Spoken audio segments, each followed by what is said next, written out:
Ayun, isang motor na ayaw na naman mag-start. Ayan, ganda ng ilaw natin, oh. Lakas, oh. Ang problema, lobat yung battery kaya hindi natin matest. Mag-ano lang ako ng muna, jumper. I-jumper ko muna sa battery ko to para matesting natin kung anong problema. Pero nagre-redondo siya. Ang problema lang, hindi na tutuloy kasi lobat. Ayan. Lobat.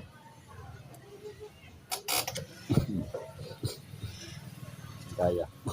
Hindi kaya.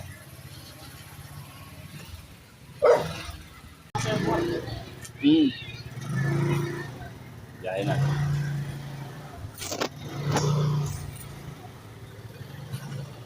Ayan, tinest lang natin yon. Ngayon, ang problema kasi, walang problema. Ang kaso lang, nag-umido lang yung pinaka-terminal ng battery niya. So, yung pinaka-terminal, yun dito. Yung positive na to, puro umido na. Parang yung itsura niya, parang inaamag. Yun. Kaya hindi na nagko-connect itong dalawa. Yung pinaka-connector nitong wire, tsaka yung mismong battery. Hindi na solid yung connection. Kaya halos din ako pagpa-start. Ang kaso, napilit i-start yung motor kaya nalobat yung battery. Ngayon, hindi niya na kaya magpa-start ang sarili niya. Pinatakbo muna natin para mag-charge ng solid kasi hindi mag-charge sa solid yun hanggat pinaparandar lang natin. Kailangan patakbuhin para solid yung charging. So kapag hindi umubra, wala. Kailangan niya na palitan yung battery niya. So hintayin na natin bumalik. Pagkabalik niya, papatayin natin tapos papaandar ulit natin. So mga 5 to 10 minutes kung pinapabiyahe siya para mag-charge ng maigi.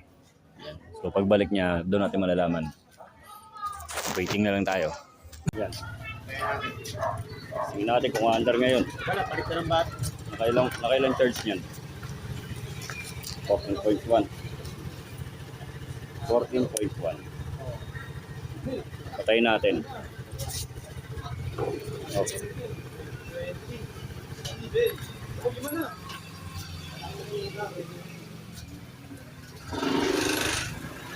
Stock pa yung battery nito? Hindi. Akala ko stock eh. Tignan natin kung Diba mag-stock. nasa yung rectifier, kulay green yung battery nun. Ayaw nga pala, palit nga pala ng battery. Yun. Parang natakot ang patay. Okay pa yung battery. Malamigin na naman mamaya. Hindi. Bigyan mo na ba? Hindi. Ano lang?